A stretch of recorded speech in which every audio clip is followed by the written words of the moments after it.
The Second Punic War stands as one of the most significant conflicts in ancient history, a war that would determine the fate of the Mediterranean world. Within this great conflict, there occurred an event in the year 217 BCE that demonstrates not only military brilliance but also psychological warfare at its finest. This is the story of Hannibal's famous cattle trick at Ager Falernus, an event that showcased the Carthaginian general's extraordinary tactical genius and his deep understanding of human psychology. The story begins in the fertile plains and valleys of central Italy, in a region known as Ager Falernus. This area was renowned for its wine production and agricultural wealth. It was here that Hannibal Barca, the great Carthaginian general, found himself in what appeared to be an impossible situation. Surrounded by Roman forces, trapped in a valley with all escape routes blocked, it seemed that the Roman strategy of containment had finally succeeded. Yet what followed would become one of the most celebrated examples of tactical deception in military history. To understand the significance of this event, we must first examine the broader context of the Second Punic War and the circumstances that led Hannibal to this particular moment. The Second Punic War had begun in 218 BCE, following years of tension between Rome and Carthage. These two great powers had already fought one war, the First Punic War, which had ended in 241 BCE with Carthage's defeat and the loss of Sicily. The treaty that ended that war had been harsh, and many Carthaginians, including the Barca family, harbored deep resentment toward Rome. Hannibal Barca was born into this world of conflict and resentment. His father, Hamilcar Barca, had been one of Carthage's greatest generals during the First Punic War. According to ancient sources, Hamilcar had made young Hannibal swear an oath of eternal hatred toward Rome. Whether this story is literally true or not, it captures the essence of Hannibal's lifelong mission. He was raised to be a weapon against Rome, trained in military strategy, tactics, and the art of command from his earliest years. The immediate cause of the Second Punic War was the dispute over Saguntum, a city in Hispania that was allied with Rome but fell within Carthage's sphere of influence. When Hannibal besieged and captured Saguntum in 219 BCE, Rome demanded his extradition. Carthage refused, and war began. But Hannibal had no intention of fighting a defensive war in Hispania or Africa. He had conceived a bold, almost unthinkable plan. He would invade Italy itself, bringing the war to Rome's heartland. The march to Italy was itself an epic undertaking. Hannibal assembled an army of approximately 40,000 infantry, 10,000 cavalry, and nearly 40 war elephants. His route would take him from New Carthage in Hispania, through southern Gaul, and then across the Alps into Italy. This journey, particularly the Alpine crossing, would become legendary. The ancient historians describe the immense hardships faced by Hannibal's army: hostile tribes, treacherous mountain paths, avalanches, and the bitter cold of high-altitude passes. The crossing of the Alps took place in late autumn of 218 BCE. The exact route remains a matter of scholarly debate to this day, with various passes proposed by different historians. What is certain is that the journey was catastrophic in terms of casualties.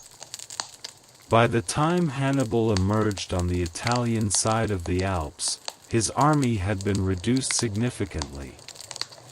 Ancient sources give varying figures, but it appears that he had lost perhaps half his infantry and much of his cavalry, along with most of the elephants. Yet he had achieved what the Romans had thought impossible. He had brought an army over the Alps and into Italy itself. The Romans were shocked by Hannibal's appearance in northern Italy. They had expected to fight the war in Hispania or Africa, not on Italian soil. The Senate quickly mobilized forces to confront this unexpected threat. The first major engagement occurred at the Ticinus River in late 218 BCE. This was primarily a cavalry engagement, and Hannibal's superior horsemen won a clear victory. The Roman consul Publius Cornelius Scipio was wounded in the battle and narrowly escaped with his life, reportedly saved by his teenage son, who would later become known as Scipio Africanus, the man who would ultimately defeat Hannibal. After Ticinus, the Romans concentrated their forces under both consuls and met Hannibal at the Trebia River in December 218 BCE. This battle showcased Hannibal's tactical brilliance. He drew the Romans across the freezing river early in the morning, ensuring they were cold, wet, and tired. Meanwhile, he had hidden a force under his brother Mago in ambush. When the Romans were fully engaged, Mago's force attacked from the rear, and Hannibal's cavalry enveloped the Roman flanks. The result was a devastating defeat for Rome, with perhaps 20,000 casualties. The Romans spent the winter months regrouping and planning. New consuls were elected for 217 BCE, Gnaeus Servilius Geminus and Gaius Flaminius. Flaminius was given command of an army and sent to block Hannibal's advance southward. But Hannibal outmaneuvered him, bypassing his defensive position through a difficult march across marshland. Flaminius pursued, eager to bring Hannibal to battle and win glory for himself. This pursuit led to one of the most famous ambushes in military history, the Battle of Lake Trasimene. On the morning of June 24, 217 BCE, Hannibal's army lay in wait in the hills overlooking the northern shore of the lake. A morning fog concealed his positions. As the Roman army marched along the narrow path between the hills and the lake, Hannibal sprung his trap. The Romans, caught completely by surprise, were trapped between Hannibal's forces and the lake. The battle was a massacre. 15,000 Romans were killed, including Consul Flaminius himself, and another 15,000 were captured. It was Rome's worst defeat since Cannae, which was still a year in the future. The news of Trasimene caused panic in Rome. The city faced a crisis unlike any in its history. An enemy army was marching freely through Italy, and two major Roman armies had been destroyed within 6 months. The traditional consular system seemed inadequate to meet this extraordinary threat. In such times of crisis, the Roman constitution provided for the appointment of a dictator, a single supreme commander who would hold absolute power for 6 months. The man chosen for this crucial role was Quintus Fabius Maximus Verrucosus. Fabius came from one of Rome's oldest and most distinguished patrician families. He had served as consul twice before and was known for his caution, wisdom, and steady temperament. These qualities, which might have seemed like weaknesses in normal times, were exactly what Rome needed in this moment of crisis. Fabius understood that Rome could not afford another catastrophic defeat. The city's military manpower, while considerable, was not unlimited. More importantly, the psychological impact of continued defeats might cause Rome's Italian allies to defect to Hannibal. Fabius therefore adopted a strategy that was revolutionary for Rome. Instead of seeking immediate battle, he would shadow Hannibal's army, keeping to the high ground, harassing foraging parties, cutting off stragglers, but avoiding a pitched battle. He would deny Hannibal the decisive victory he sought while gradually wearing down the Carthaginian army through attrition. This strategy would later be called the Fabian strategy, and variations of it would be employed by military commanders throughout history. The strategy was sound, but it was also deeply unpopular. Roman military tradition valued aggressive action and decisive battle. The Roman people, especially the common citizens, wanted a quick resolution to the crisis. They wanted a general who would defeat Hannibal in battle, not one who seemed to be running away. Fabius acquired the nickname Cunctator, which means the delayer. This was not initially meant as a compliment. Many Romans saw his caution as cowardice or incompetence. Hannibal, for his part, understood exactly what Fabius was doing. He recognized that the Fabian strategy, if maintained, posed a serious threat to his campaign.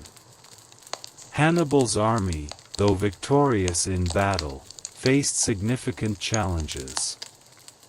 He was operating in enemy territory, thousands of miles from his base in Carthage. His supply lines were tenuous at best. He needed to live off the land, which meant constant foraging and raiding. He also needed to convince Rome's Italian allies to defect to his side. To do this, he needed to demonstrate that Rome could not protect them, that Roman power was broken. But Fabius's refusal to fight made this difficult. After Lake Trasimene, Hannibal had marched south along the Adriatic coast, plundering as he went. He had hoped that some of Rome's allies might join him, but most remained loyal, either out of genuine attachment to Rome or fear of Roman retribution if Hannibal was eventually defeated. Hannibal then turned inland, moving into the rich agricultural region of Campania. This was the territory known as Ager Falernus, famous for its wine and fertile farmland. Hannibal's decision to move into Ager Falernus was strategically motivated. The region was wealthy, providing abundant supplies for his army. It was also politically significant, being close to Capua, the second largest city in Italy. If Hannibal could convince Capua to defect from Rome, it would be a major blow to Roman prestige and provide him with a secure base in Italy. Moreover, by ravaging this rich region, Hannibal hoped to provoke Fabius into battle. The political pressure on the Roman dictator would be immense as the smoke from burning villas rose into the sky and refugees fled to Rome with stories of Carthaginian destruction. Fabius, however, maintained his discipline. He followed Hannibal into Campania, but he kept his army on the high ground, refusing to be drawn into battle. His strategy was to contain Hannibal in the valley, block the passes through which the Carthaginian army could escape, and then wait. Eventually, Hannibal would have exhausted the region's resources.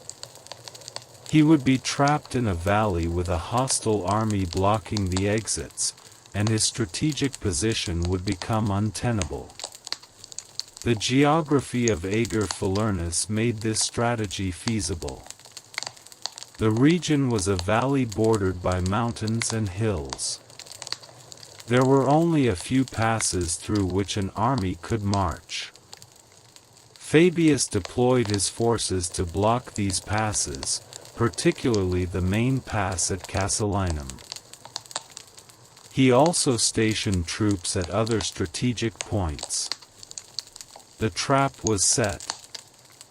Hannibal and his army, laden with plunder from weeks of raiding, seemed to be caught.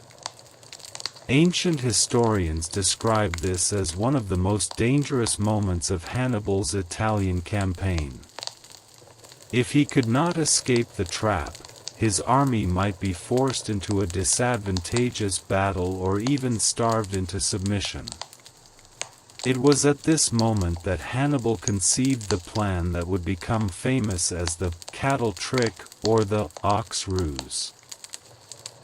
The details of this plan are recorded by several ancient historians, most notably Polybius and Livy.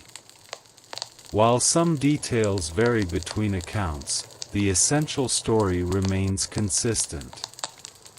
Hannibal ordered his men to gather approximately 2,000 cattle from the herds they had captured.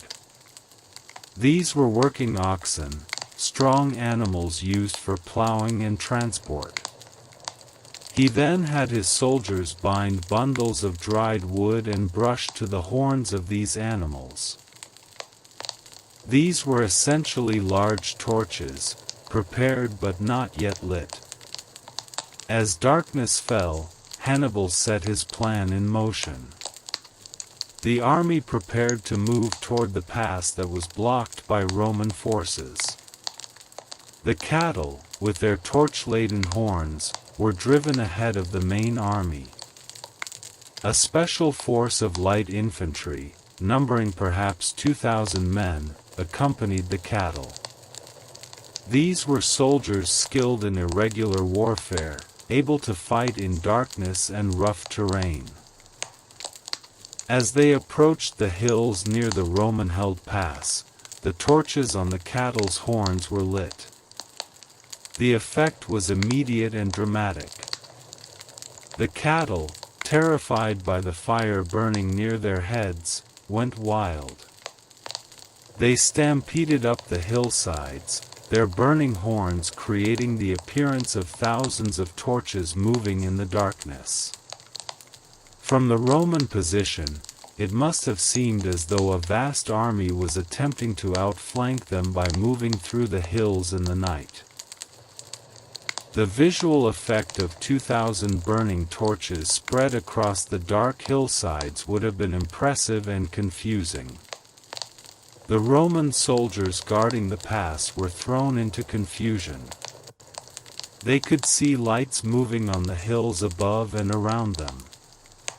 In the darkness, it was impossible to tell how many men were up there or what their intentions were.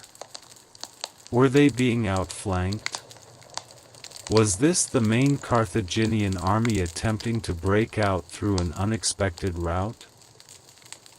The guards at the pass, fearing that they would be cut off and surrounded, abandoned their position and moved to higher ground to meet what they perceived as the main threat. This was exactly what Hannibal had anticipated. As soon as the pass was abandoned, he led his main army through it under cover of darkness. The light infantry who had driven the cattle up the hills engaged with some of the confused Roman forces, creating further chaos and preventing them from realizing what was happening at the pass. By the time dawn broke and the Romans understood that they had been deceived, Hannibal and his entire army had escaped the valley and were marching away to safety. According to the ancient sources, Fabius himself was not fooled by the deception. He reportedly realized that this was some kind of trick and ordered his main army to remain in position. However, his orders either did not reach the troops guarding the pass in time, or those troops, acting on their own initiative in the confusion of night, abandoned their position before they could be countermanded. Some ancient historians suggest that Fabius's caution in this moment has been misinterpreted. Rather than being fooled, he may have been deliberately avoiding a night battle, which was considered extremely risky in ancient warfare. Night battles were rare in the ancient world because coordination was nearly impossible in darkness, and the risk of friendly fire and general chaos was very high.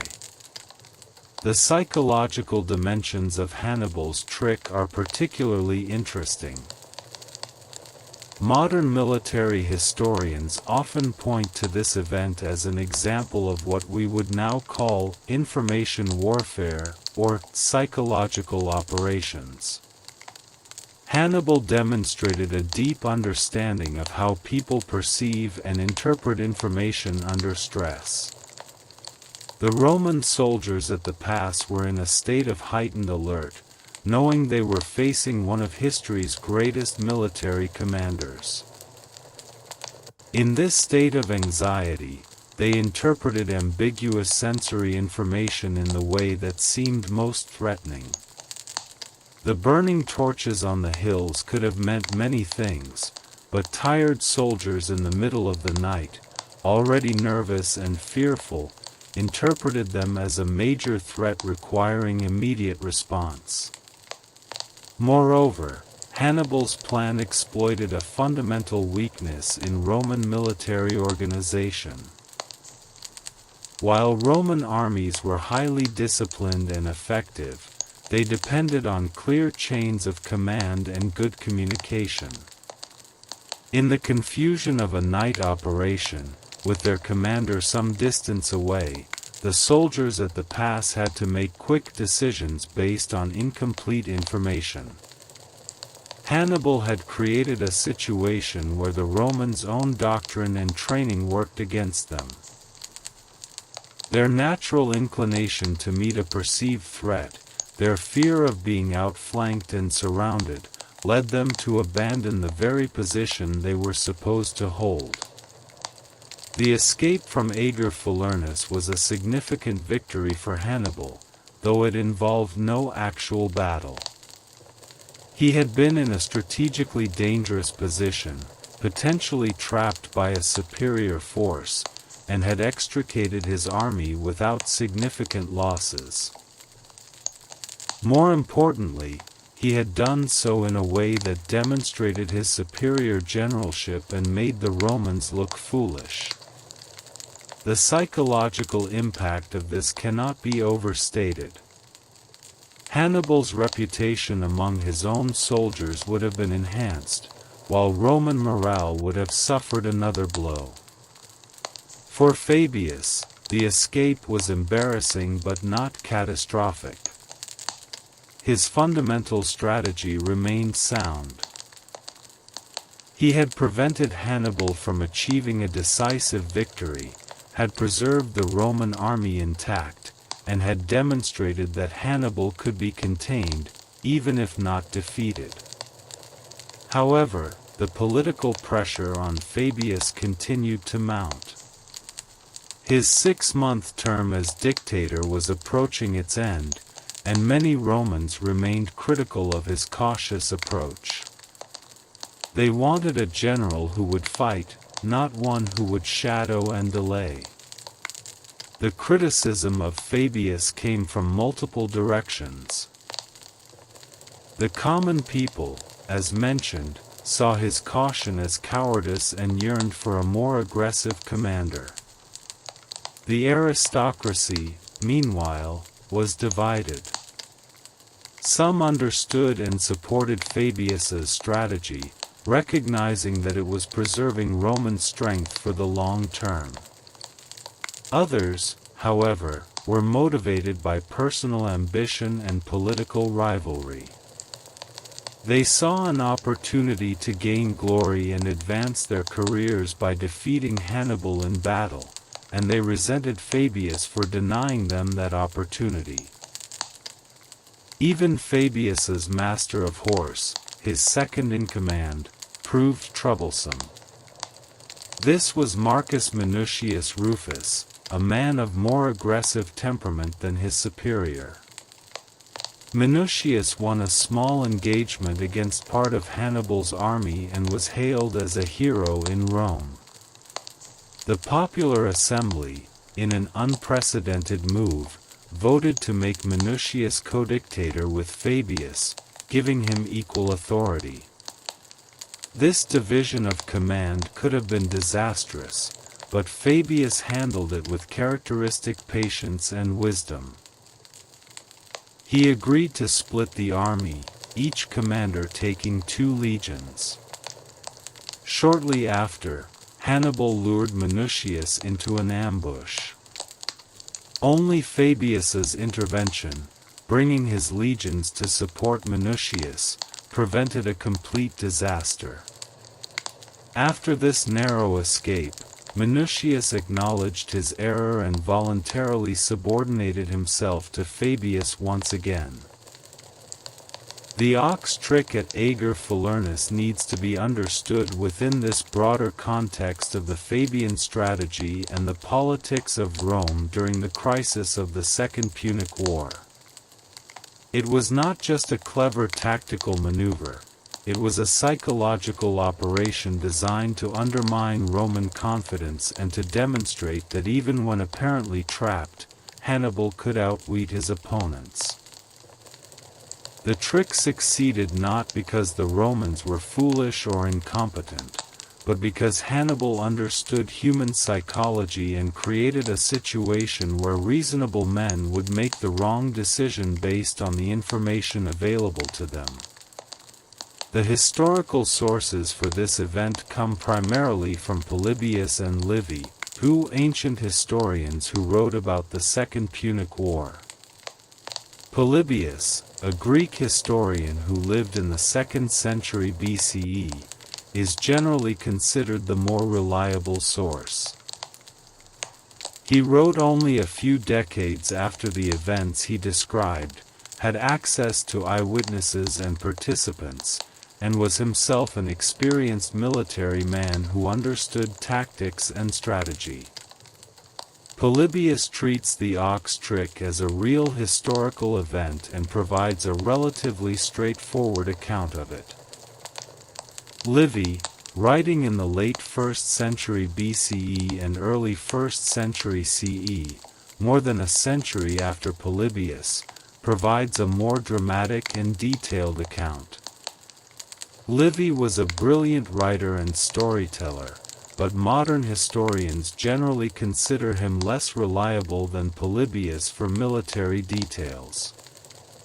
He often embellished his accounts for literary effect and included dramatic details that may not be historically accurate. Nevertheless, Livy's account of the ox trick is consistent in its essentials with that of Polybius, suggesting that the core story is authentic. The ox trick had immediate tactical consequences but also longer-term strategic impacts. In the immediate term, it allowed Hannibal to continue his campaign in Italy. He marched to Apulia, in southeastern Italy, where he established a more secure base. This region would remain under his control for much of the war. The ability to continue his campaign was crucial for Hannibal's overall strategy.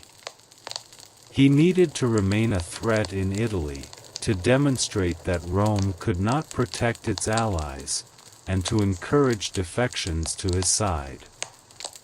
In the longer term, the ox trick contributed to Hannibal's fearsome reputation.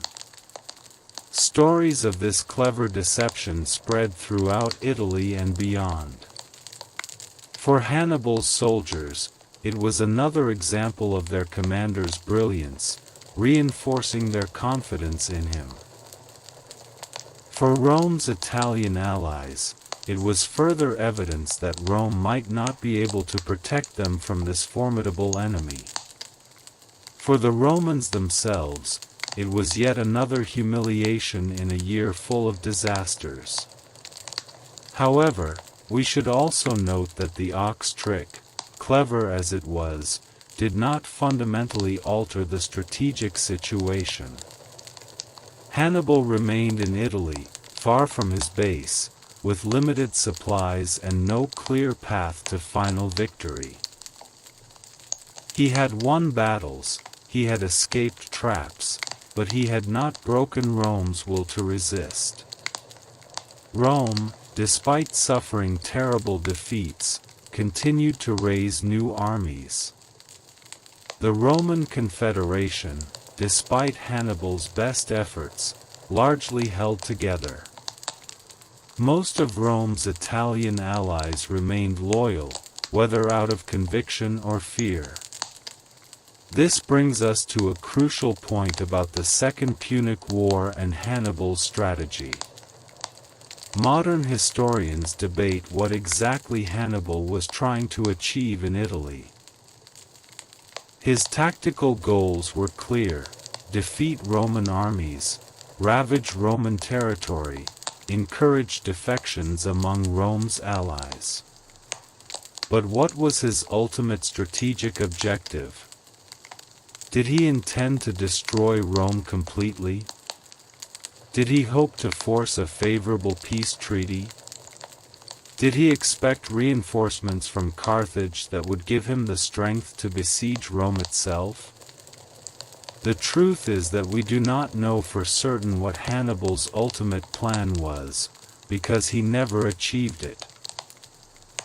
What we do know is that his strategy required Rome's Italian allies to defect in large numbers, providing him with local bases, supplies, and manpower. For the most part, this did not happen. Most Italian communities remained loyal to Rome, either because they genuinely preferred Roman leadership or because they feared Roman revenge more than they feared Hannibal. Without these defections, Hannibal's position in Italy, no matter how many battles he won, remained fundamentally precarious. The year 217 BCE ended with the strategic situation essentially unchanged. Fabius's dictatorship ended, and new consuls were elected for 216 BCE. These were Gaius Terentius Varro and Lucius Aemilius Paulus. The Roman people and Senate, tired of the Fabian strategy, were ready to try a more aggressive approach. A massive army was raised, larger than any Rome had fielded before, with 8 legions totaling perhaps 80,000 men. This army was sent to confront Hannibal and bring him to battle. The result was the Battle of Cannae, fought in August 216 BCE. This battle would become Hannibal's greatest victory and one of the most studied battles in military history. Hannibal, outnumbered nearly 2-1, used a brilliant tactical arrangement to surround and destroy the Roman army. Somewhere between 50 and 70,000 Romans were killed in a single day, including Consul Paulus and numerous senators and aristocrats. It was the worst defeat in Roman history, far exceeding even Trasimene. Yet even after Cannae, Rome did not surrender. The Senate refused to negotiate with Hannibal. New armies were raised. The war continued. And slowly, gradually, the strategic picture began to shift in Rome's favor. Hannibal's brother Hasdrubal tried to reinforce him by marching another army over the Alps, but was defeated and killed at the Battle of the Metaurus in 207 BCE. Without reinforcements, Hannibal's position in Italy became increasingly untenable. Eventually, Rome took the war to Africa, forcing Carthage to recall Hannibal to defend the homeland. At the Battle of Zama in 202 BCE, Hannibal faced the young Roman general Scipio Africanus, the same man whose father he had defeated at Ticinus 15 years earlier. This time, Hannibal was defeated. Carthage sued for peace, and the Second Punic War ended with Rome victorious. Looking back on the ox trick at Ager Falernus from this perspective, we can see it as emblematic of both Hannibal's genius and his ultimate failure. He was undoubtedly one of the greatest military commanders in history. His tactical brilliance, his ability to inspire and lead men, his psychological understanding of his enemies, all of these were exceptional. The ox trick was just one example of the creative thinking and clever deception that characterized his generalship. Yet brilliance in tactics could not overcome strategic realities. Hannibal won battles but could not win the war. Rome had resources, manpower, wealth, allies, that Carthage simply could not match. Rome also had the political will to continue fighting despite catastrophic losses. The Roman system, for all its flaws, proved remarkably resilient. After Trasimene, after Cannae, after disaster upon disaster, Rome continued to fight. And ultimately, Rome won. The ox trick has inspired military thinkers throughout history. It appears in numerous military treatises and histories as an example of tactical deception. The basic principle: creating a false impression of your intentions to manipulate enemy behavior, is fundamental to military strategy.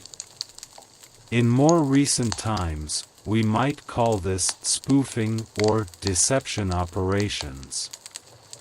Military forces continue to use decoys, false communications, and misleading movements to confuse their opponents.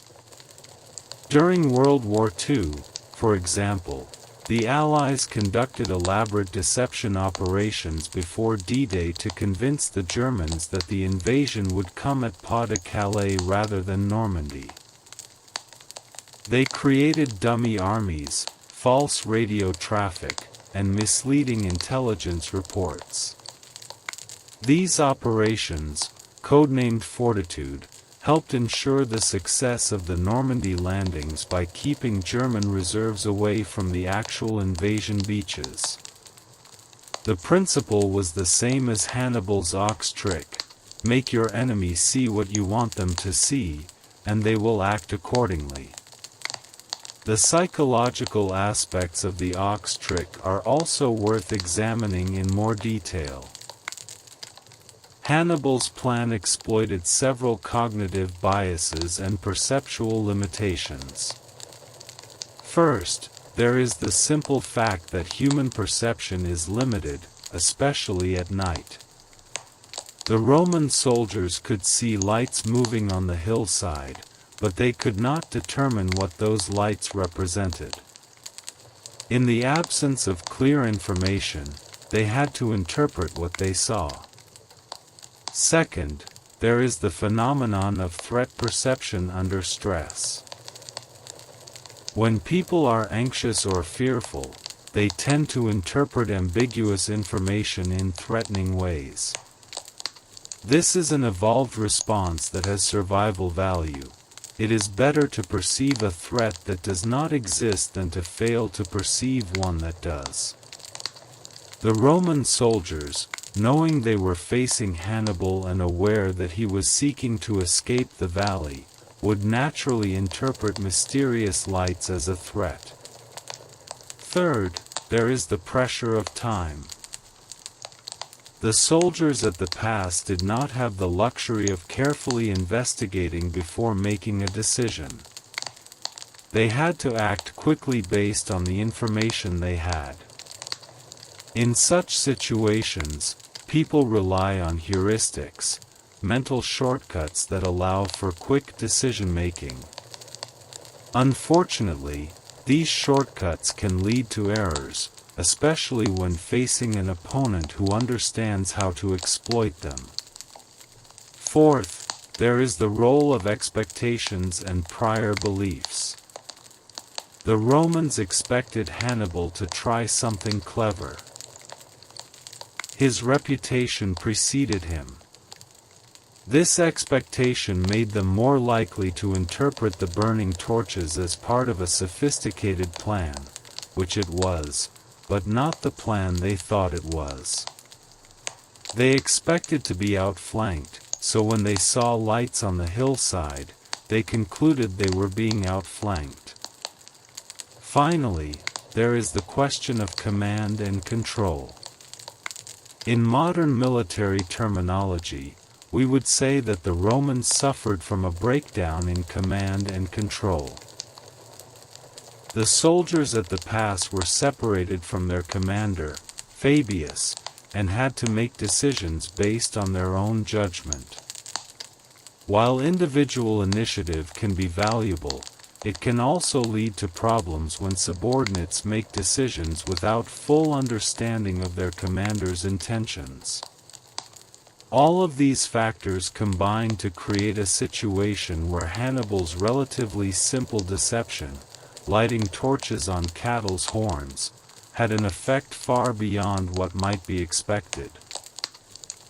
He did not defeat a Roman army in battle. He did not even kill many Roman soldiers. He simply created a situation where the Romans defeated themselves by abandoning the position they were supposed to hold. This concept of creating situations where your enemy defeats themselves is central to sophisticated strategic thinking. The ancient Chinese military theorist Sun Tzu wrote extensively about this in The Art of War. Sun Tzu emphasized that the highest form of military skill is not to win battles but to defeat your enemy without fighting, by maneuvering them into positions where they have no choice but to surrender or retreat. While there is no evidence that Hannibal knew of Sun Tzu's work, they lived at roughly the same time but in completely different parts of the world. They arrived at similar insights about the nature of strategy. The ox trick also illustrates the importance of understanding your enemy. Hannibal had been fighting the Romans for months by the time of Ager Falernus. He had studied their tactics, their doctrine, their way of thinking. He knew that Roman soldiers were trained to be aggressive, to meet threats head-on. He knew that they relied on clear command structures and good communication. He designed his deception specifically to exploit these characteristics. This level of understanding requires both intelligence, in the sense of information gathering, and intelligence in the sense of analytical capability. Hannibal needed to know not just the facts about the Roman army, how many soldiers, where they were positioned, what their mission was, but also how Romans thought, how they made decisions, what they feared. This kind of cultural and psychological intelligence is just as important as tactical military intelligence. In modern military terminology, we might say that Hannibal demonstrated excellence in what is called red teaming, The ability to think like your adversary, to understand their perspective and predict their actions. Good red teaming requires intellectual flexibility and empathy, the ability to set aside your own assumptions and truly think from another's perspective. This is a rare skill, and Hannibal clearly possessed it to an exceptional degree. The story of the ox trick also raises interesting questions about the relationship between technology and strategy. Hannibal's plan relied on a simple technology: torches bound to animals' horns. There was nothing sophisticated or innovative about this technology itself. Humans had been using torches for thousands of years. What was innovative was the application, using this simple technology in an unexpected way to create a specific psychological effect. This pattern repeats throughout military history. Often, the most important innovations are not new technologies themselves but new ways of using existing technologies. The tank was not particularly effective when first introduced in World War I, but by World War II, when commanders like Heinz Guderian developed new doctrines for using tanks in mass formations, they became war-winning weapons. Similarly, aircraft had been around for decades before their strategic bombing potential was fully exploited in World War II. In Hannibal's case, he took torches, simple, familiar technology, and used them in a novel way that created a powerful deceptive effect. This demonstrates that tactical and strategic innovation is often more about creativity and imagination than about having superior equipment. The Romans had torches too. They could have done what Hannibal did. But they did not think of it, and Hannibal did. The aftermath of the ox trick and the broader events of 217 BCE had significant political consequences in Rome. The debate between aggressive action and cautious containment continued for years. After the disaster at Cannae in 216 BCE, when the aggressive approach failed catastrophically, the Fabian strategy was vindicated. Rome returned to a more cautious approach, avoiding major battles while gradually wearing Hannibal down. This political debate reflects a perennial tension in military and strategic thinking. The balance between offense and defense, between aggressive action and careful preparation, between the desire for quick results and the patience to pursue long-term strategies. In democracies and republics, this tension is often played out in public debate and political competition, as it was in Rome. Different political factions advocated for different strategies, and public opinion shifted based on successes and failures. Fabius's strategy was ultimately successful in the long run, but it required political courage to maintain it. It is much easier, politically, to advocate for aggressive action and quick results than to argue for patience and long-term planning. People naturally want problems solved quickly, and they often distrust leaders who counsel delay. Yet sometimes the cautious, patient approach is strategically correct. Fabius understood this, and despite intense political pressure and personal criticism, he maintained his strategy.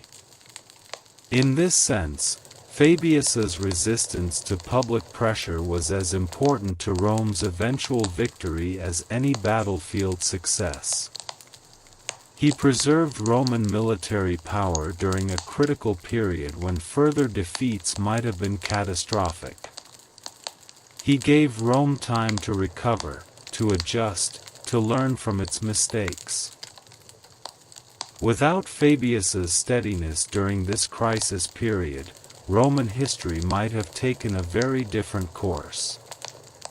The ox trick at Ager Falernus was a small event in this larger story, but it encapsulates many of the themes that characterized the Second Punic War: Hannibal's brilliance, Roman resilience, the importance of psychological factors in warfare, and the complex relationship between tactics and strategy. It shows us that battles are not won only by strength or numbers, but also by intelligence, creativity, and understanding of human psychology. For students of military history, the ox trick offers valuable lessons. It demonstrates that deception can be a force multiplier, allowing a weaker force to overcome a stronger one. It shows the importance of understanding your enemy's psychology and decision-making processes. It illustrates how simple means, cleverly applied, can achieve remarkable results. And it reminds us that warfare is not just a physical contest but also a mental and psychological one. The story has been retold countless times over the centuries, appearing in military histories, strategic treatises, and popular accounts. Each retelling tends to emphasize different aspects of the story depending on the interests of the author and audience. Military historians focus on the tactical details and strategic implications. Popular historians emphasize the dramatic elements and Hannibal's cunning.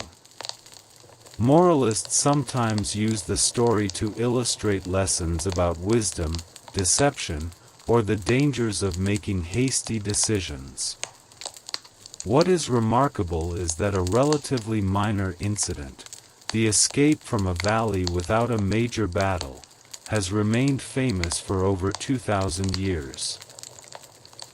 This persistence in historical memory suggests that the story touches on something fundamental about human nature and the art of war. We are fascinated by cleverness, by the ability of intelligence to overcome brute force. We are intrigued by deception and the manipulation of perception. And we are drawn to stories of brilliant commanders who achieve victory through cunning rather than through simple superiority of force. The ox trick also reminds us that history is full of contingency and chance. What if the Roman guards at the pass had been more skeptical? What if they had investigated more carefully before abandoning their position? What if Fabius's orders had reached them in time? What if there had been a full moon that night, making the deception less effective? Any of these factors might have led to a different outcome. Hannibal's army might have been trapped and forced to fight on unfavorable terms. The course of the war, and possibly of history, might have been different. This element of contingency is often overlooked in historical narratives, which tend to present events as inevitable or as the product of great forces and trends. But individual decisions, moments of cleverness or stupidity, accidents of timing and weather, these can all have significant impacts on historical outcomes. The ox trick succeeded not just because Hannibal was clever, but also because circumstances favored him. The darkness of the night, the psychology of the Roman soldiers, the difficulties of communication in ancient armies, and simple luck. As we reflect on the broader implications of the ox trick, we must consider how this event fits into the longer narrative of Hannibal's campaign in Italy.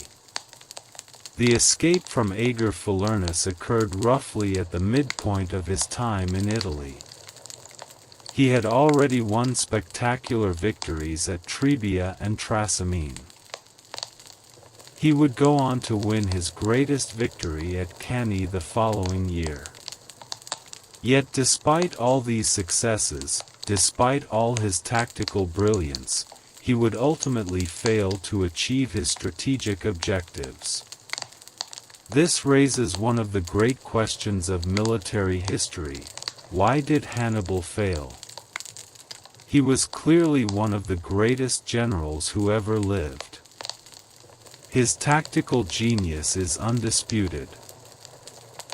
The ox trick, like his victories in battle, demonstrates his ability to outthink his opponents and execute complex plans with precision.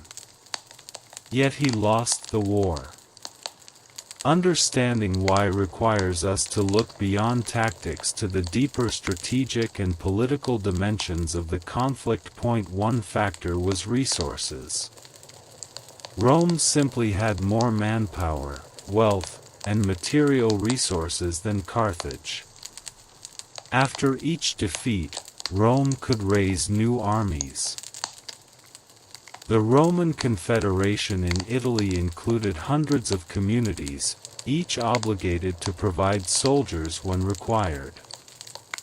Rome could lose 50,000 men at Cannae and still continue fighting.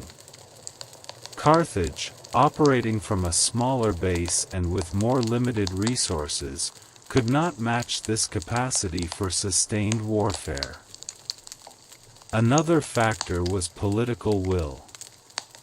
The Roman political system, despite its internal conflicts and competition, proved remarkably resilient in crisis. After Cannae, when some voices in the Senate suggested opening negotiations with Hannibal, the majority refused. They would fight to the end. This determination, this refusal to accept defeat despite overwhelming disasters, was crucial to Rome's eventual victory. Carthage, by contrast, never fully committed to supporting Hannibal's campaign. He received limited reinforcements and inadequate supplies. The Carthaginian government was divided and hesitant, never giving Hannibal the full support he needed. A third factor was the loyalty of Rome's Italian allies. Hannibal's strategy depended on breaking the Roman Confederation, on convincing Rome's allies to defect to his side. After Cannae, some important cities did defect, most notably Capua. But the majority remained loyal to Rome. The reasons for this loyalty are complex and probably varied from city to city. Some communities had genuine attachment to Rome based on long association and shared interests. Others feared Roman revenge more than they feared Hannibal. Still others may have calculated that Rome, despite its defeats, still had better long-term prospects than Carthage. The failure to break the Roman Confederation meant that Hannibal remained an army in hostile territory, constantly needing to forage for supplies, unable to rest or resupply adequately. Even his victories became Pyrrhic in a sense. At Cannae, he inflicted catastrophic losses on Rome, but his own army also suffered casualties that he could not easily replace. Over time, the quality of his army declined as veteran soldiers were lost and replaced with less experienced recruits, many of them Italian mercenaries who lacked the training and cohesion of his original Carthaginian and Spanish troops. The ox trick at Ager Falernus can be seen as emblematic of this larger problem. Hannibal was brilliant at solving immediate tactical problems, at escaping traps and winning battles. But these tactical successes did not translate into strategic victory. He escaped from Ager Falernus, but this did not fundamentally change his strategic situation. He was still an army in enemy territory with limited supplies and no clear path to final victory. Military theorists often distinguish between tactics and strategy in precisely this way. Tactics are about winning battles and solving immediate problems. Strategy is about winning wars and achieving long-term objectives. A commander can be brilliant tactically but fail strategically if tactical victories do not serve larger strategic goals. This seems to have been Hannibal's situation. His tactical brilliance kept his army intact and dangerous for 15 years in Italy, but he never found a way to translate this into strategic success. Some historians argue that Hannibal's strategic goal was simply impossible given the resources available to him. They suggest that no amount of tactical brilliance could have defeated Rome without greater support from Carthage and without more significant defections among Rome's Italian allies. According to this view, Hannibal did everything that could reasonably be expected of a military commander, but he was attempting a task that was beyond the capability of any individual, no matter how talented. Others argue that Hannibal made strategic mistakes. Perhaps he should have marched on Rome immediately after Cannae, when the city was in panic and before new defenses could be organized. Ancient sources tell us that Hannibal's cavalry commander, Maharbal, urged him to do this, saying, "You know how to win a victory, Hannibal, but you do not know how to use one." Hannibal decided against an immediate march on Rome, possibly because his army lacked siege equipment and because he hoped that after Cannae, Rome would negotiate. In hindsight, this may have been a mistake, though we cannot know for certain whether an assault on Rome would have succeeded. Another possible strategic error was Hannibal's treatment of Roman prisoners. After his early victories, he released Roman prisoners without ransom but kept Allied prisoners, hoping to drive a wedge between Rome and its allies. This policy seems to have backfired. Rome's allies saw that Hannibal was specifically targeting them while showing mercy to Romans, which may have strengthened rather than weakened their loyalty to Rome. After Cannae, Hannibal changed this policy and offered to ransom Roman prisoners, but Rome refused to pay, demonstrating to all of Italy that Rome would not negotiate even after catastrophic defeat. The question of what Hannibal could or should have done differently is ultimately unanswerable. We are engaging in counterfactual history, imagining what might have happened if different decisions had been made. Such exercises can be intellectually interesting and can help us understand the factors that shaped historical outcomes, but we must always remember that we are speculating about paths not taken. What we can say with certainty is that the ox trick at Ager Falernus was characteristic of Hannibal's approach to warfare throughout his career. He consistently demonstrated creativity, psychological insight, and the ability to achieve his objectives through deception and maneuvering rather than through brute force. These qualities made him dangerous and kept his army intact far longer than seemed possible. But they were not sufficient to win the war. The story of the ox trick has been analyzed by military theorists and strategists throughout history. Various military treatises and handbooks cite it as an example of effective deception. The Byzantine Emperor Maurice, writing in the 6th century CE, included advice about using fire and other visual deceptions in warfare, possibly influenced by stories like Hannibal's ox trick.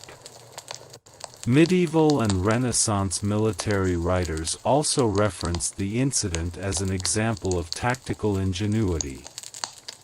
In more modern times, the story appears in works on military strategy and the art of command. B. H. Liddell Hart, the influential 20th-century military theorist, discussed Hannibal's campaigns at length in his works on strategy. Liddell Hart emphasized the importance of the indirect approach, achieving objectives through maneuver and deception rather than direct confrontation. Hannibal's ox trick exemplifies this approach perfectly. Instead of fighting his way through the Roman blockade, which would have been costly and risky, Hannibal used deception to make the Romans remove the blockade themselves. The indirect approach that Liddell Hart championed became influential in 20th-century military thinking. During World War II, several successful operations employed similar principles. The North African campaigns featured numerous examples of deception and maneuvering. In the Pacific Theater, the island-hopping strategy pursued by the United States bypassed heavily defended Japanese positions, leaving them isolated and irrelevant rather than engaging them in costly frontal assaults. The Cold War era saw the indirect approach applied at the strategic level. Rather than direct military confrontation between superpowers, which would have risked nuclear annihilation, the United States and Soviet Union engaged in proxy wars, economic competition, and political maneuvering. The eventual Western victory in the Cold War came not through military defeat of the Soviet Union but through economic exhaustion and political collapse, an indirect approach on a grand scale. In the realm of business strategy, the ox trick and similar examples of creative deception have also been influential. Competitive strategy often involves misdirection, feints, and creating false impressions about your intentions. Companies may announce plans for products they have no intention of actually producing, simply to influence competitors' decisions. They may engage in elaborate public relations campaigns to create particular impressions. The underlying principle is the same. Shape your opponent's perceptions and decisions to your advantage. The psychological principles underlying the ox trick remain relevant in the digital age. Information warfare, cyber operations, and social media manipulation all involve creating false impressions, exploiting cognitive biases, and manipulating decision-making through controlled release of information. The tactics are modern, but the fundamental principles go back to ancient examples like Hannibal's deception at Ager Falernus. Consider, for example, the use of bots and fake accounts on social media to create the impression of widespread support for particular viewpoints. This is conceptually similar to Hannibal's use of torches to create the impression of a large force on the hillsides. In both cases, the goal is to manipulate perception and thereby influence behavior. In Hannibal's case, he wanted Roman soldiers to abandon their position. In modern information warfare, the goals might be to influence election outcomes, undermine trust in institutions, or shape public opinion on policy issues. The ethics of such deception are complex and have been debated throughout history. In military contexts, deception is generally considered legitimate. Military theorists and international law distinguish between legitimate ruses of war and illegitimate perfidy. Legitimate ruses include camouflage, decoys, feints, and other forms of deception that do not violate specific protections. Illegitimate perfidy includes things like false surrender to launch a surprise attack or misuse of protected symbols like the Red Cross. Hannibal's ox trick would certainly be considered a legitimate ruse of war by modern standards. He did not violate any specific rules or protections. He simply used creativity and understanding of psychology to mislead his enemy about his intentions and capabilities. The Roman soldiers who abandoned the pass were not victims of perfidy but of their own misinterpretation of ambiguous information, exactly what Hannibal intended. In the civilian context, the ethics of deception are more problematic.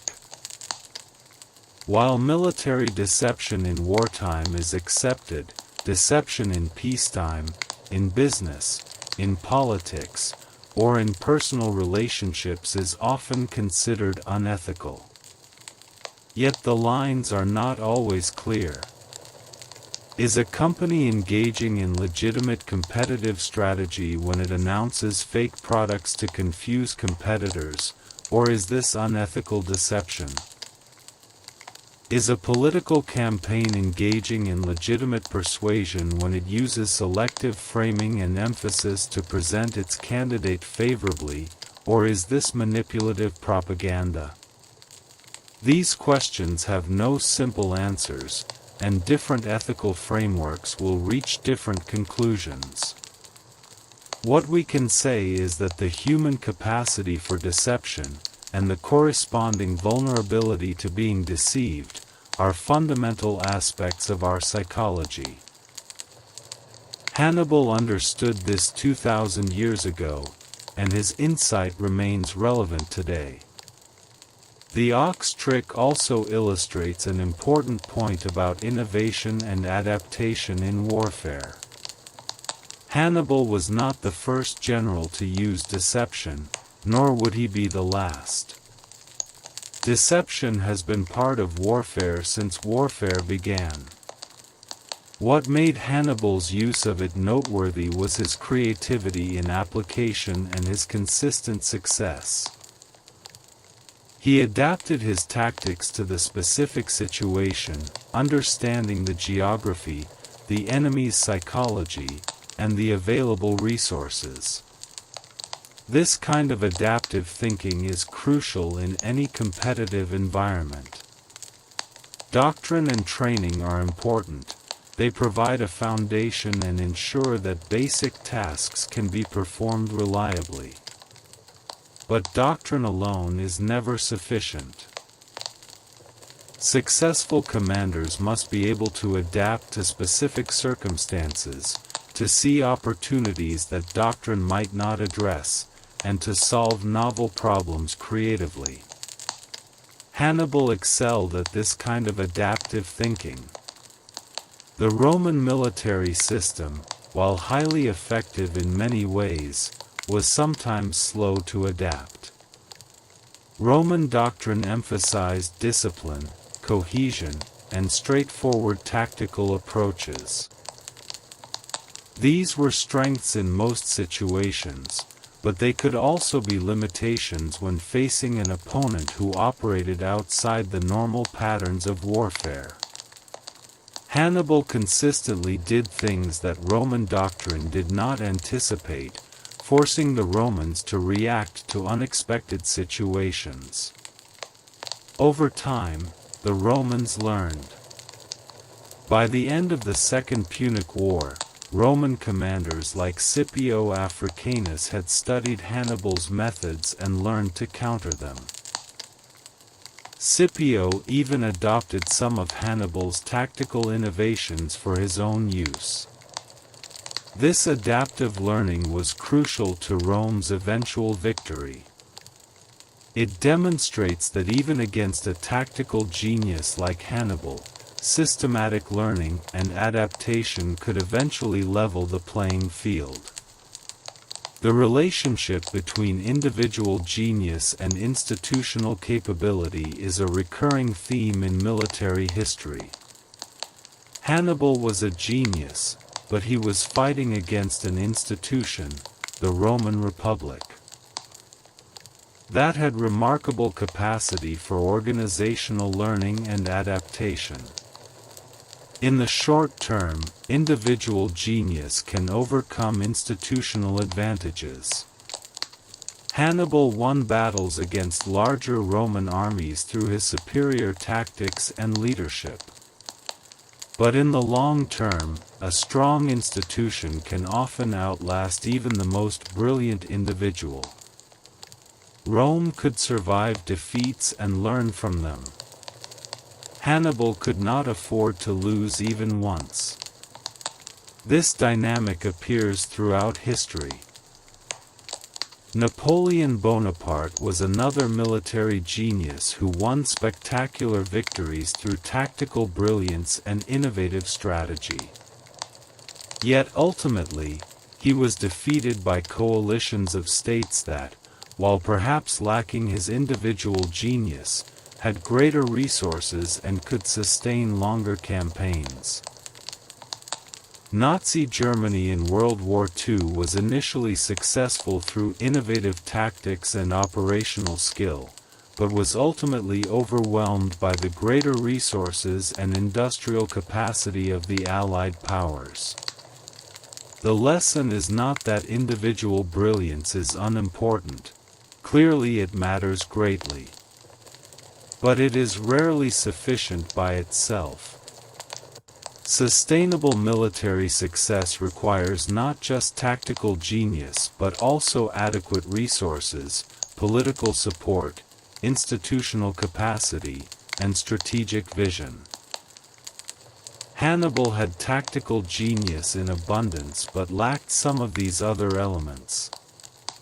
The ox trick got him out of an immediate difficulty, but it did not solve his fundamental strategic problems. Let us return to the specific details of the ox trick itself and consider some of the practical aspects of its execution. Ancient sources provide the basic outline of the plan, but many details remain unclear. How exactly were the torches attached to the oxen's horns? How were they lit without causing the animals to panic prematurely? How were 2,000 oxen herded up a hillside in darkness while keeping them together as a group? These practical questions matter because they highlight the enormous difficulty of executing such a plan. It is one thing to conceive a clever idea, it is quite another to implement it successfully. The success of the ox trick depended on careful planning and skillful execution by Hannibal's soldiers. They had to prepare the torches in advance, selecting appropriate materials that would burn long enough to create the desired effect but not so hot that they would panic the animals prematurely. They had to organize the animals and the soldiers who would drive them. They had to time everything precisely so that the deception would occur at the right moment. The soldiers who accompanied the oxen up the hillside also faced significant risks. They were operating in darkness in rough terrain, facing the possibility of encountering Roman forces. When some Roman soldiers did investigate the lights on the hillside, Hannibal's light infantry had to engage them and prevent them from discovering the deception. According to ancient sources, the Carthaginians won these small skirmishes, killing or capturing several hundred Roman soldiers. This required not just bravery but also considerable skill in night combat, which was rare in ancient warfare. The whole operation demonstrates the high level of training and discipline in Hannibal's army. His soldiers trusted their commander enough to follow what must have seemed like a bizarre plan, attaching torches to cattle and driving them up a hillside in the middle of the night. They executed their assigned tasks effectively despite darkness, confusion, and danger. This level of discipline and cohesion was one of Hannibal's greatest assets throughout his campaign. Hannibal's army was diverse, including Carthaginians, Libyans, Numidians, Spaniards, Gauls, and eventually Italians. These groups had different military traditions, spoke different languages, and had different cultural backgrounds. Forging such a diverse force into an effective army required exceptional leadership. Hannibal apparently managed to create a strong sense of common purpose and mutual trust among his soldiers despite their differences. Ancient sources tell us that Hannibal was loved by his soldiers, that he shared their hardships and dangers, and that he led by example. These qualities inspired fierce loyalty. His soldiers followed him across the Alps in terrible conditions. They fought for him in Italy for 15 years, far from home, often outnumbered and undersupplied.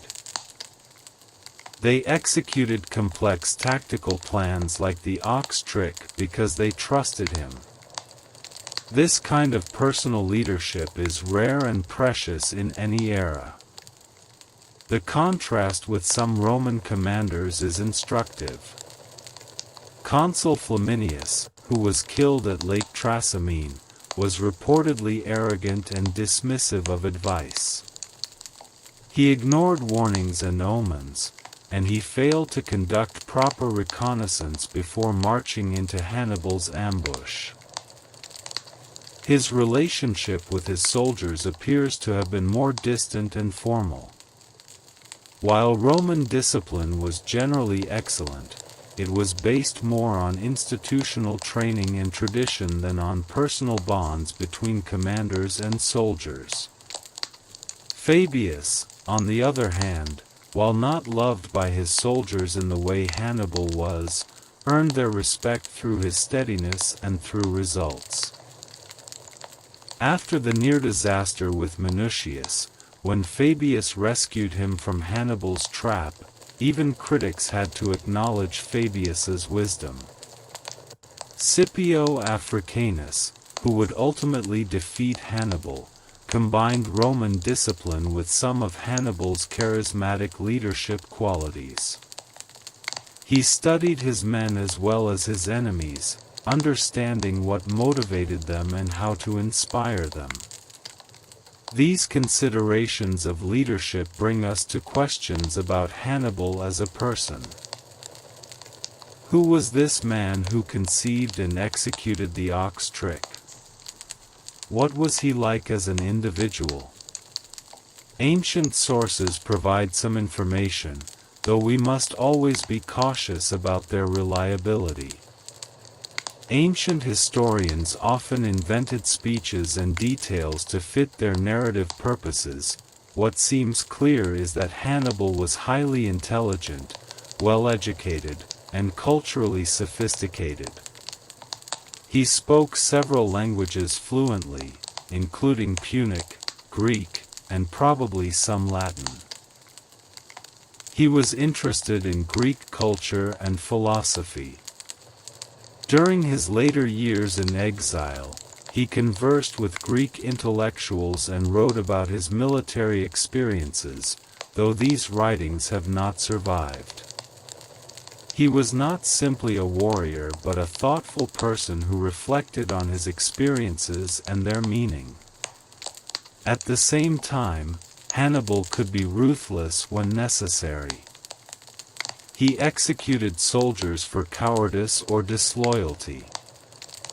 He showed little mercy to enemies who resisted him. The ravaging of Ager Falernus and other Italian territories involved considerable destruction and suffering for the civilian population. War in the ancient world was brutal, and Hannibal was willing to employ the full range of brutal tactics when he judged them necessary. Some ancient sources portray Hannibal as cruel and treacherous, but we must recognize that these sources were mostly Roman or pro-Roman and therefore biased against him. Livy, for example, while acknowledging Hannibal's military genius, consistently portrays him in negative terms, emphasizing cruelty and Punic faith, a Roman phrase meaning treachery, based on ethnic stereotypes about Carthaginians. More neutral sources like Polybius present a more balanced picture of a brilliant but not unusually cruel commander operating in a brutal era. The oath that Hannibal supposedly swore as a child to be an eternal enemy of Rome is mentioned by several sources. Whether this literally happened or is a later invention, it captures something real about Hannibal's motivation. He seems to have been driven by a deep resentment of Rome's treatment of Carthage after the First Punic War and by a desire to restore Carthaginian power and honor. This was not simply personal ambition but a sense of serving a larger cause. This ideological or emotional dimension of Hannibal's war is worth considering. The Second Punic War was not just about territory or resources, though these mattered. It was also about pride, honor, and revenge. Hannibal seems to have been motivated by a desire to humble Rome, to prove that Carthage was the equal or superior of the rising Roman power. The ox trick, in this context, was not just a tactical maneuver but also a way of demonstrating his superiority over the Romans, of making them look foolish. This psychological aspect of the conflict may help explain some of Hannibal's strategic choices. Perhaps he continued fighting in Italy even when the strategic situation was unpromising because he was driven by emotion as much as by rational calculation. Perhaps his refusal to march on Rome after Cannae was based not on purely military considerations but on his expectation that Rome would now be willing to negotiate a peace that acknowledged Carthaginian honor and independence. If so, he badly misjudged Roman psychology. Romans prided themselves on never surrendering, never accepting defeat, and Hannibal's victories only hardened their determination to prevail.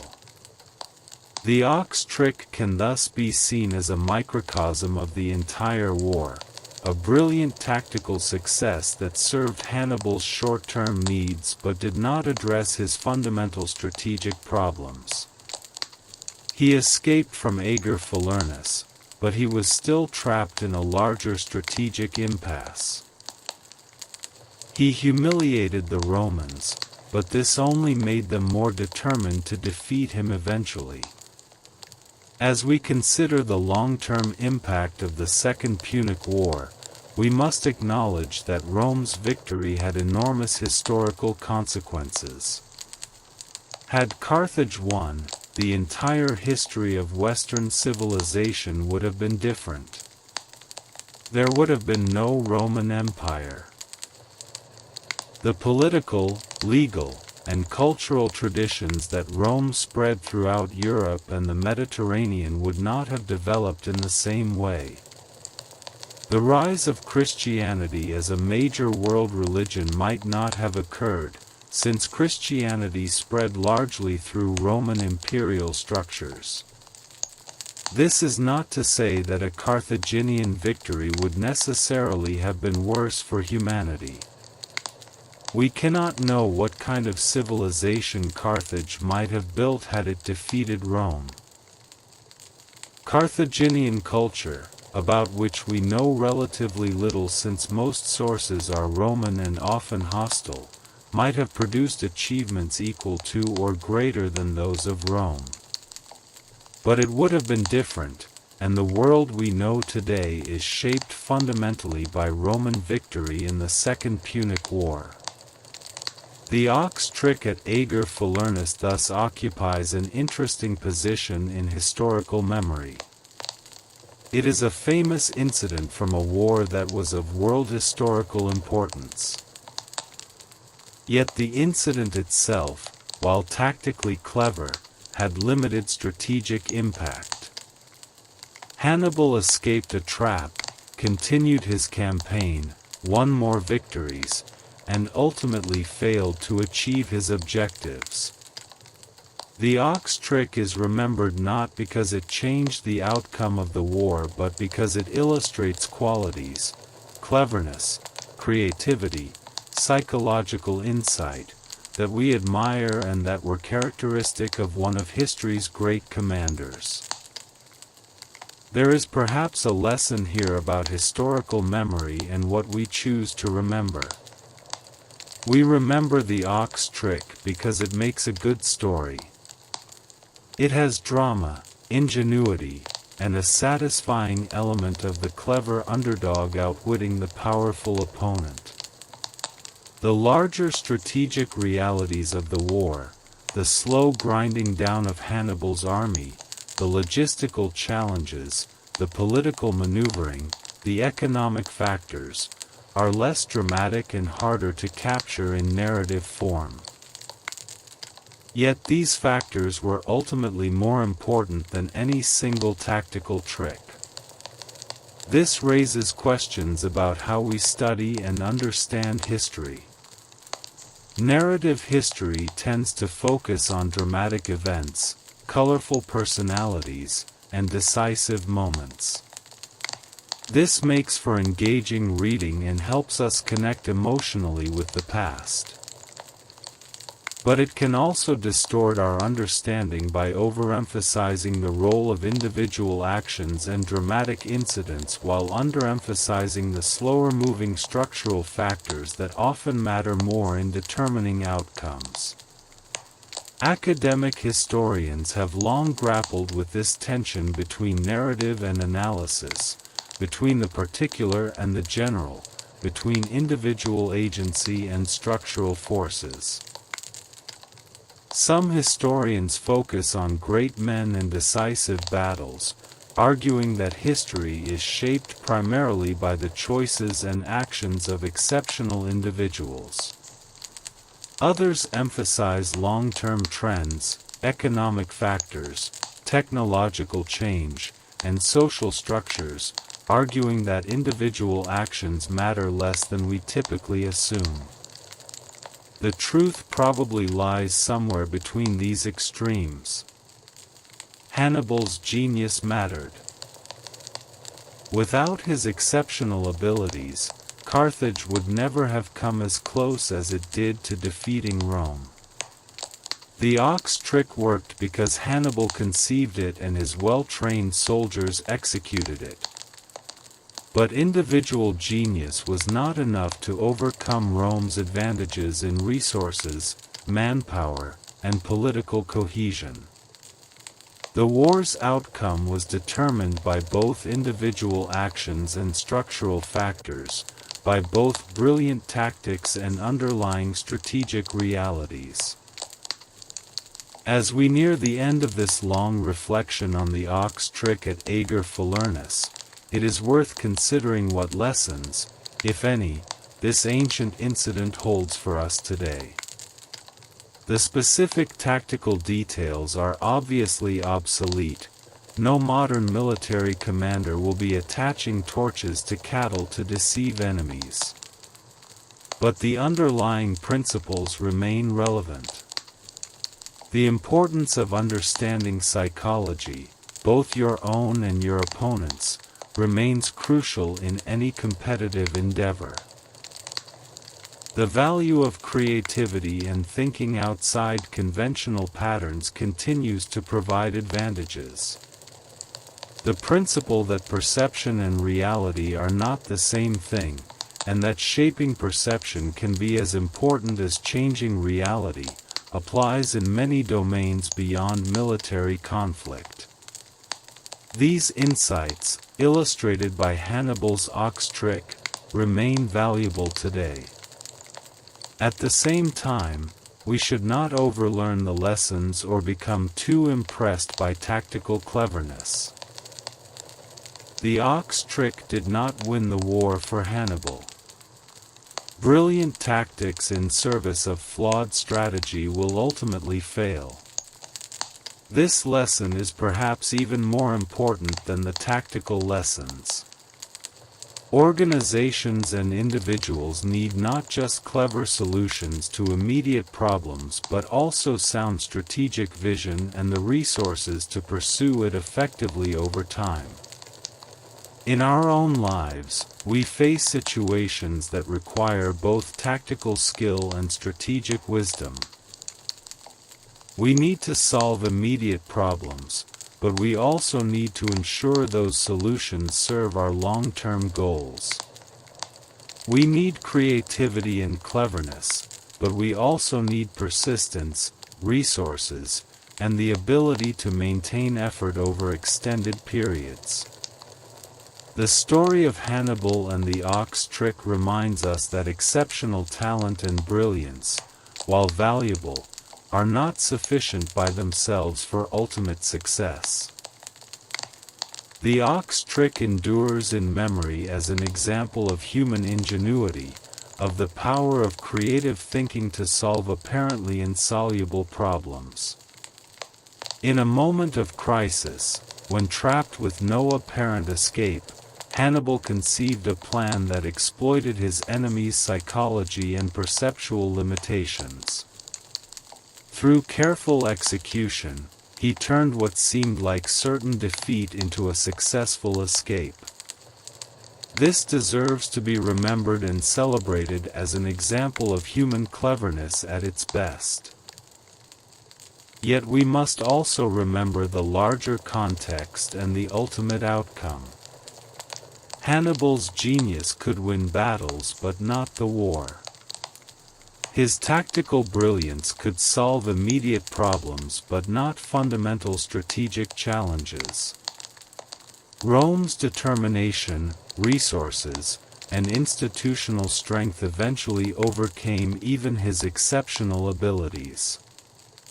In the end, Hannibal died in exile, his homeland defeated and humiliated, his great ambition to humble Rome unfulfilled.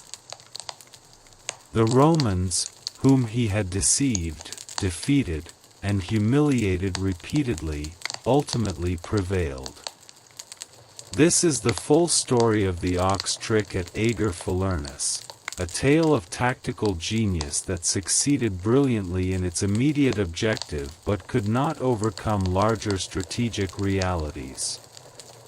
It is a story worth remembering, both for what it shows us about human ingenuity and creativity, and for what it teaches us about the limits of individual brilliance in the face of structural challenges. It reminds us to admire cleverness while also recognizing that ultimate success requires more than just clever tactical solutions.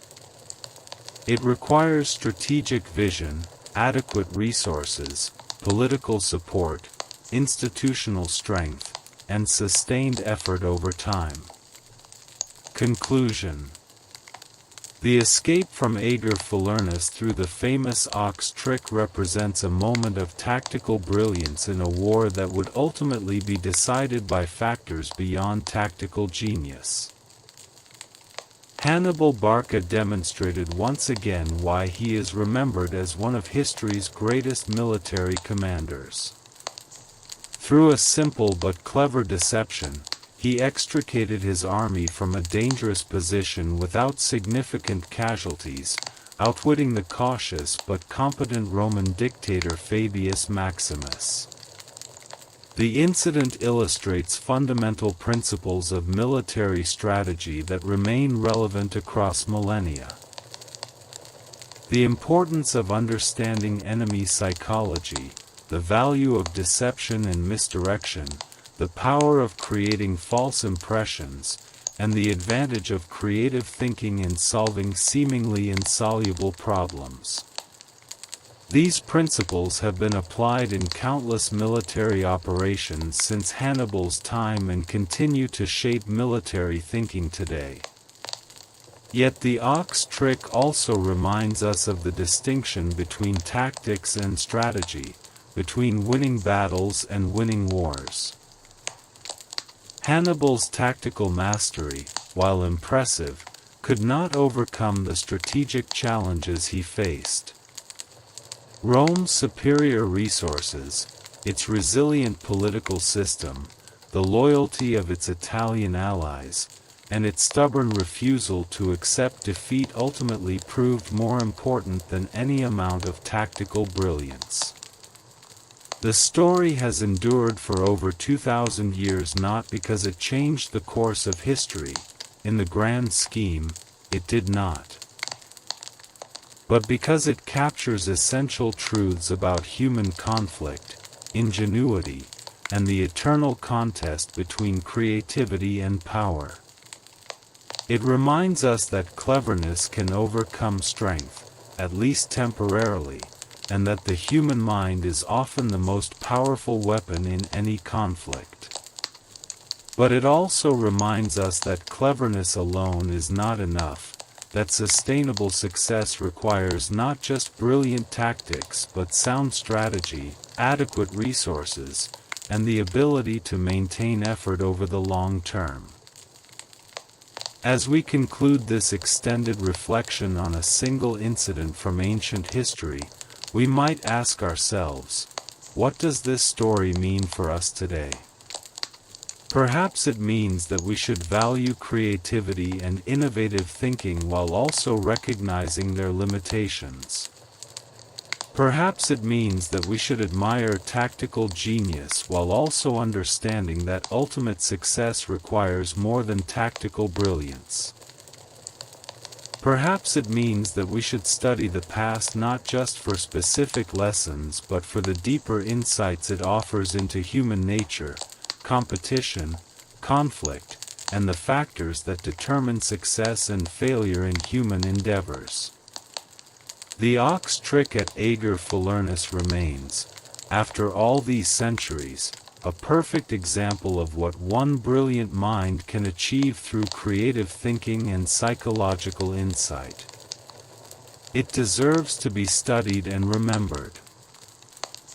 But it should be remembered as part of a larger story, one in which tactical brilliance, while necessary, was not sufficient for ultimate victory. This complete understanding, of both the power and the limits of human genius, is perhaps the most important lesson we can draw from this ancient incident.